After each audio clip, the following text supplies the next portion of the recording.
날씨가 점점 더 무더워져 가고 있습니다. 지금 장마기 때문에 조금 덜 덥지만 그래도 이제 더 더워질 것입니다.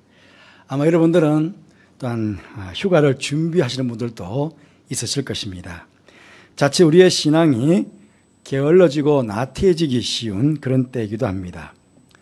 이러한 때에 우리의 신앙이 흐트러짐이 없이 보다 유익되고 알차게 이 무더운 여름과 휴가를 잘 보낼 수 있는 그런 우리들이 되어야 하겠습니다.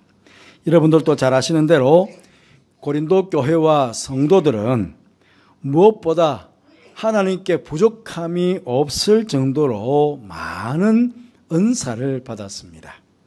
그런데 이러한 것들이 오히려 그들에게 교만하게 되어가지고 갈등과 분열이 일어났습니다. 또 여러 가지 신앙적인 문제들이 생겨났는데 그 중에 하나가 몸에 대한, 육체에 대한 것이었습니다. 고린도 교회 성도들 중에는 이 몸을, 특히 육신을 잘못 사용하는 성도들이 있었던 것입니다. 오늘 본문 전후 문맥을 살펴보면 읽지 않았지만은 18절 말씀에 음행을 피하라 그렇게 말씀하고 있는 것으로 보아서 오늘 말씀은 성적 순결에 대한 교훈의 말씀입니다. 하지만 오늘 말씀을 조금 더 넓은 의미로 우리가 생각해 보면 음행을 피하는 것뿐만 아니라 우리의 몸을 어떻게 관리하고 어떻게 사용해야 하느냐 하는 것을 잘 말씀해 주시는 그런 말씀입니다. 그래서 게을러지기 쉬운 이 무더운 여름을 보내야 하고 자칫 방심하여 일탈을 범할 수 있는 휴가를 보내야 하는 우리들이 어떻게 우리 몸을 잘 관리하고 사용해야 할 것인지를 잘 교훈해 주시는 그런 말씀이다 하겠습니다. 고린도 지역은요, 그 당시에 세계적인 상업 도시였습니다. 상업 도시다 보니까 돈이 많아지겠죠. 돈이 많아지면 쾌락 산업도 발전하게 되죠. 당시 고린도는 소돔성을 방불케 할 만큼 성적으로 굉장히 타락한 도시였습니다.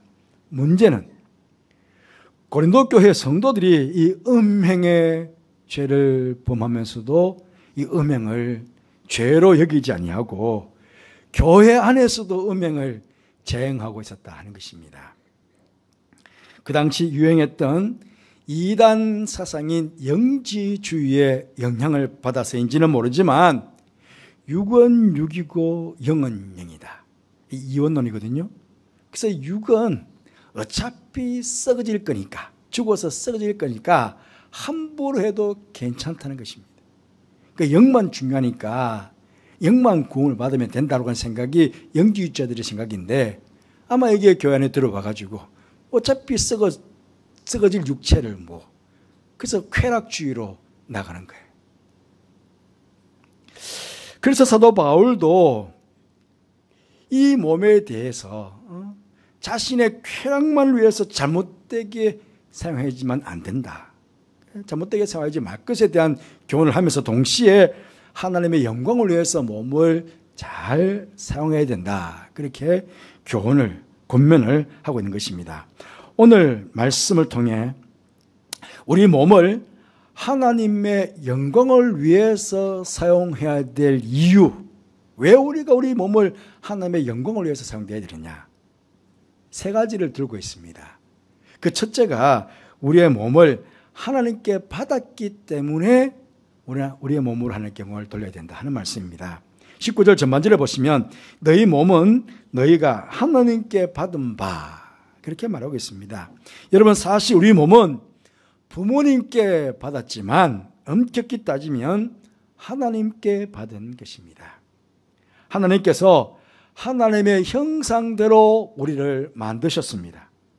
하나님의 형상대로 만드셨다는 것은 하나님의 성품, 하나님의 인격을 닮은 전인격적 존재로 우리를 만드셨다 하는 것입니다.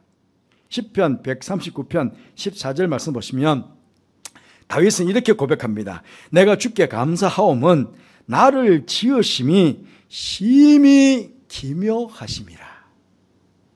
하나님께서 나를 만드심이 정말 신기하고 놀랍다 하는 것입니다.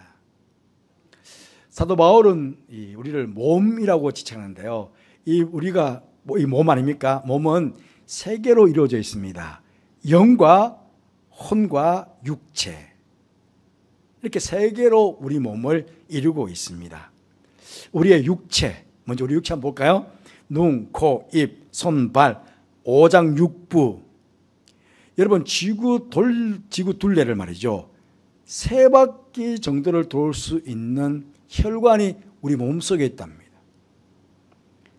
근데 보니까요, 심장에서부터, 지구를 세 바퀴 도는 이 피가 말이죠. 혈관이. 피가 한번 도는 게 1분도 채 안 걸려. 46초 만에 우리 피가 전체가 한번 돈대요. 얼마나 대단합니까? 근육, 뼈 마디. 이런 것들이 제각각 역할을 담당해가지고 우리를 건강하게 이 땅에서 하나님의 자녀로 살아가게 하는 것입니다. 우리의 혼, 두 번째, 마음은 또 어떻습니까? 세상의 이치를 깨달을 수 있는 지혜가 있고요. 옳고 그름을 판별해낼 수 있는 분별력이 있고, 기쁨과 슬픔과 같은 수많은 감정을 느낄 수가 있고요. 또 우리의 지식을 통해 수많은 인류 역사 발전을 이루어 왔습니다. 또 영은 어떻습니까? 이 영은 하나님께서 우리가 하나님과 교통하면서 살아갈 수 있도록 만들어 놓으신 거예요. 예를 들어 본다면 기도는 우리 마음의 생각을 입으로 하는 게 기도 아닙니까? 그런데 이것을 매개로 해가지고요, 영이신, 우리 눈에 보이지 않는 영이신 하나님과 함께 교통하도록 해놓은 거예요. 그래서 거룩함을 이루게 하시고 아가페적 사랑을 갖게 하시는, 어찌 보면 신적인 성품을 우리로 하여금 갖게 해 준다는 것입니다. 이런 기묘한 몸을 우리가 하나님께 받았는데 어떻게 사용하는 것이 가장 바람직한 모습일까요? 그렇습니다. 우리 몸을 만드시고 우리에게 이 몸을 주신 하나님께서 우리 몸을 만드신 의도대로, 우리 몸을 만드신 뜻대로 이 몸을 사용하면 되는 것 아닙니까? 여러분, 이 우리 몸은요, 절대로 내 것이 아닙니다. 나의 것이 아닙니다. 주님의 것입니다. 오늘 19절 후반절에 보시면 또 분명히 말씀합니다. 너희는 너희 자신의 것이 아니니라. 그렇게 여러분, 이게 내 몸이라고 내 마음대로 내 뜻대로 이 몸을 사용해서는 안 됩니다. 히브리서 9장 27절 말씀 보시면, 한번 죽는 것은 사람에게 정해진 것이요 그 후에는 심판이 있으리니, 그렇게 말씀하고 있습니다. 무슨 말씀입니까? 70을 살든 80을 살든 100세를 살든 우리는 반드시 죽습니다. 그런데 죽음으로 끝나는 것이 아니라 하나님께서 심판을 하신답니다. 내가 너에게 나의 형상을 닮은 몸을 주었는데 그 몸으로 70년 동안, 그 몸으로 80년 동안, 그 몸으로 100년 동안 무엇을 하며 살아왔는지 하나님께서 계산을 하시겠다는 것입니다. 여러분, 우리 모두는 예외 없이 마지막 날 하나님의 심판대 앞에 서게 될 것입니다. 심판대 앞에 서서는요, 아이고 하나님, 이 내 몸이 내 몸인 줄 알고 내 마음대로 사용하다가 왔습니다. 우리 그렇게 말할 수는 없지 않겠습니까? 그러니 우리 몸을 잘 사용해야 합니다. 죄를 짓는 일에나 우리의 육신의 정욕, 안목의 정욕, 이생의 자랑을 이루는 것이나 세상의 일에 너무 얽매여서 썩어질 것에 온몸을 다 바쳐서 그렇게 살아가서는 안 되는 것입니다. 우리 금방 찬양대도 주님을 높이라고, 주님을 높이는 이름을 계속 찬양했습니다. 주님을 높이는 일이 무엇일까? 내 몸으로 주님께 영광을 돌리는 일이 무엇일까? 주님께서 기뻐하시는 일이 무엇일까? 정말 세상 가운데 주님의 이름을 가장 높이는 일이 무엇일까? 늘 우리는 고민을 해야 됩니다. 그는 물어보면 답이 나옵니다. 그 일들을 행하는 것입니다. 그 일들을.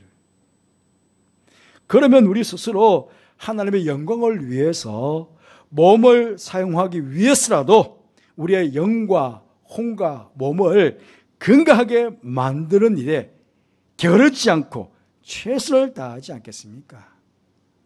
잘 건강하게 만들어서 이 몸을 주님께서 기뻐하시는 일, 주님의 이름을 높이는 그 일에 이 몸을 우리는 사용하게 될 것입니다. 두 번째로 왜 우리가 주님의 영광을 위해서 살아야 되느냐? 우리의 몸이 성령의 전이기 때문이라는 것입니다. 19절 중반절에 보시면 너희 가운데 계신 성령의 전인 줄을 알지 못하느냐, 그렇게 말씀하십니다. 바울 사도는요, 고린도전서 3장 16절에서도 그와 비슷한 말씀하십니다. 너희는 너희가 하나님의 성전인 것과 하나님의 성령이 너희 안에 계시는 것을 알지 못하느냐. 우리가 하나님의 성전이래요. 성전. 옛날로 말하면 성전이라는 것은요, 세상의 수많은 건축물들 가운데서 거룩하게 구별된 곳이 성전입니다. 왜? 세상 건물에는 하나님이 안 계세요. 그런데 이 성전에는 하나님께서 좌정해 계시고 그곳에서 하나님께서 당신의 백성들을 만나 주신다는 거예요. 내 안에 계시는 성령께서 지금 나를 만나주고 계시니까 내가 성전이라는 거예요. 여러분, 성전의 중요한 기능은 하나님께 제사를 드리는 기능입니다. 그러기에 우리의 몸으로 할 수 있는 최선의 것은 우리 몸을 거룩한 산 제물로 하나님께 드리는 것입니다. 우리 예배 부름 시간에 우리 다 기로 들었습니다. 로마서 12장 1절 말씀, 그러므로 형제들아 내가 하나님의 모든 자비하심으로 너희를 권하노니 너희 몸을 하나님이 기뻐하시는 거룩한 산 제물로 드리라. 이는 너희가 드릴 영적 예배니라. 그렇습니다. 우리가 몸으로 하는 모든 삶, 우리가 몸으로 하는 모든 삶이 다 예배적인 삶이 되어야 됩니다. 오늘 이 시간 한 자리에 와서 한 시간 예배 드리는 것만 예배가 아니고 우리 이제 집으로 돌아가고 세상으로 나아가 한 주간을 살아가야 되는데 한 주간 살아가는 삶 전체가 산 제물이 되어서 예배적 삶이 되어야 한다 하는 그런 말씀입니다. 이 예배적 삶의 가장 좋은 방법은 내 힘과 내 능력으로 하는 것이 아니라 내 안에 계시는 성령 하나님께서 마음껏 나를 통해서 마음껏 일하실 수 있도록 내 삶의 주인의 자리를 그분께 내어드리는 것입니다. 내 삶에 내가 주인이면 내 힘과 내 능력 가지고 살지요. 그러나 내 삶의 주인이 내가 아니고 내 안에 계시는 성령 하나님께 그 주인의 자리를 내어드리면 그 주님께서, 그 성령님께서 나를 통해서 마음껏 일하신다는 겁니다. 성령 하나님께서는요, 인격을 가지신 분이십니다. 내가 내 힘과 내 능력으로 무엇을 하려고 하면 성령 하나님께서는요, 내 안에서 가만히 계십니다. 내 안에 없는 듯 조용히 계시는 겁니다. 그런 가운데 탄식하시고 근심합니다. 아유, 얘야, 내가 여기 있는데 왜 내 뜻대로 살지 않고 너 뜻대로 사느냐? 하늘과 땅의 모든 권세를 가지고 있는 내가 여기 있는데 왜 알량한 내 힘만 가지고 살아가려고 하느냐? 그렇게 탄식하시고 근심하실 것입니다. 하지만 내 안에 계신 성령님을 우리가 의지하고 그 주님께 내 삶의 주인의 자리를 내어드리면 성령 하나님께서는 우리로 하나님께 영광을 돌리는데 참된 예배자의 삶을 살아갈 수 있도록 우리의 생각을 움직이시고 우리의 행동에 영향력을 행사하시게 됩니다. 나를 믿음의 사람으로, 사랑의 사람으로, 기도의 사람으로, 충성된 섬김의 사람으로, 이웃에 봉사하는 사람으로, 교회 훌륭한 일꾼으로 그렇게 세워 나가는 것입니다. 그래서 우리로 하여금 하나님의 영광을 위해서 온전히 살게 하시는 것입니다. 이러한 사실을 우리가 아는데 내 몸이라고 함부로 하고 함부로 행동할 수가 있겠습니까? 오히려 건강을 위해서 육체 훈련과 함께 정말 성령 하나님께서 내 삶의 온전한 주인이 될 수 있도록 우리 경건의 훈련을 부려지지 않은 그런 성도가 되지 않겠습니까? 그렇죠?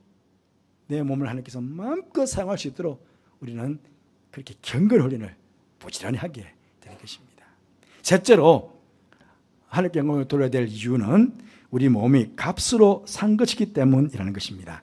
20절 말씀 보시면 값으로 산 것이 되었으니 라고 말씀하고 있습니다. 값으로 샀다는 것은요, 돈을 지불하고 샀으니까 내 것이라는 겁니다. 내 것. 하나님의 소유가 되었다 하는 그런 말씀입니다. 여러분, 혹시 여러분 스스로 내 존재의 가치가 얼마나 될까? 나는 얼마나 세상에서 가치로운 자일까? 한번 스스로 생각해 보신 적이 있으십니까? 여러분, 10,000원을 주고 사면 10,000원의 값어치입니다. 100만 원을 주고 살면 100만 원의 값어치입니다. 1,000억을 주고 사면 1,000억의 가치가 있습니다. 그렇죠? 그런데 오늘 값을 주고 사셨다고 말씀하시는데 이 값은 예수님의 피값입니다. 예수님의 생명값입니다. 그렇다면 예수님의 피값, 예수님의 생명값은 얼마나 될까요? 여러분 상상이 됩니까? 천하보다 귀한 한 생명으로 갑니다. 천하보다 온 천하보다 귀한 한 생명, 어린 소자에게 말씀하실 때. 그런데 예수님의 생명이에요. 예수님의 생명값이에요. 예수님의 피값이에요. 그게 얼마나 되겠습니까? 우리의 생각으로 상상이 들어갈 수가 있겠습니까? 여러분, 허물과 죄로 죽어 지옥으로 갈 수밖에 없었던 존재가 우리였습니다. 세상 풍조를 따르고 공중 권세 잡은 마귀의 종이 되어 따랐던 그런 존재였습니다. 본질상 진노의 자식이 되어 지옥으로 갈 수밖에 없었던 그런 존재가 바로 우리들이었습니다. 그런데 이런 우리들을 위해서 하나님께서 당신의 아들 예수를 십자가에 못 박아 죽여서 그 피를 흘려서 그 생명의 값을 받아주고 우리를 살려주셨습니다. 하나님의 자녀가 되게 해주셨습니다. 하나님의 자녀로서의 하나님의 소유가 되게 주신 것입니다. 이렇게 큰 은혜를 받은 우리가 하나님의 자녀답지 못한 삶을 살게 된다면 이 얼마나 배은망덕한 일이 되겠습니까? 정말 내가 예수님의 피값으로 생명값으로 산 존재가 되었다, 그래서 하나님의 자녀가 되었다라는 이 사실을 깨달아진다면 우리는 결단코 우리의 몸을 함부로 사용하지는 않을 것입니다. 야, 비싸게 샀으니까 비싼 값 해야지. 우리 그런 말 자주 합니다. 우리 몸 정말 비싼 값에 샀습니다. 그렇잖아요. 그런데 이렇게 비싼 값으로 산 하나님의 자연, 우리 입에서 욕이 나오고 거짓말이나 남에게 상처를 주는 그런 천박한 말들이 우리 입에서 나왔어야 되겠습니까? 하나님의 자녀가 단지 자신의 육신의 즐거움만, 쾌락만을 쫓아서 살아갔어야 되겠습니까?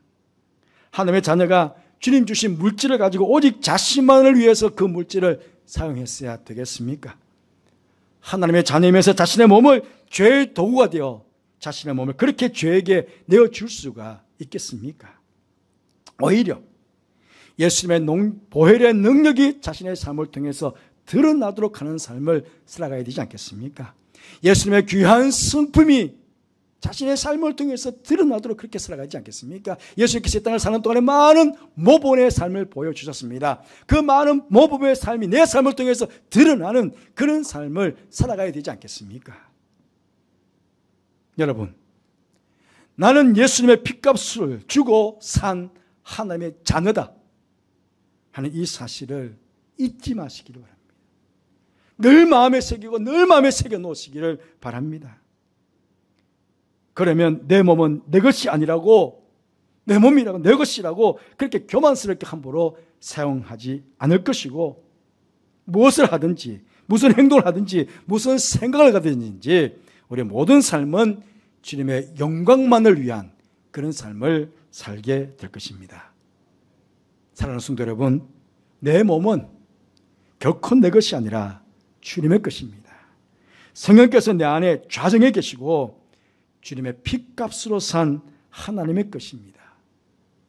그렇기에 게으러지고 나태해지기 쉬운 여러이라 할지라도 언제나 경건의 훈련을 통해 경건함을 잘 유지하면서 주어진 시간을 잘 선용하여 하나님께 영광을 돌리는, 그렇게 살아가는 하나님의 자녀가 되게 될 것입니다.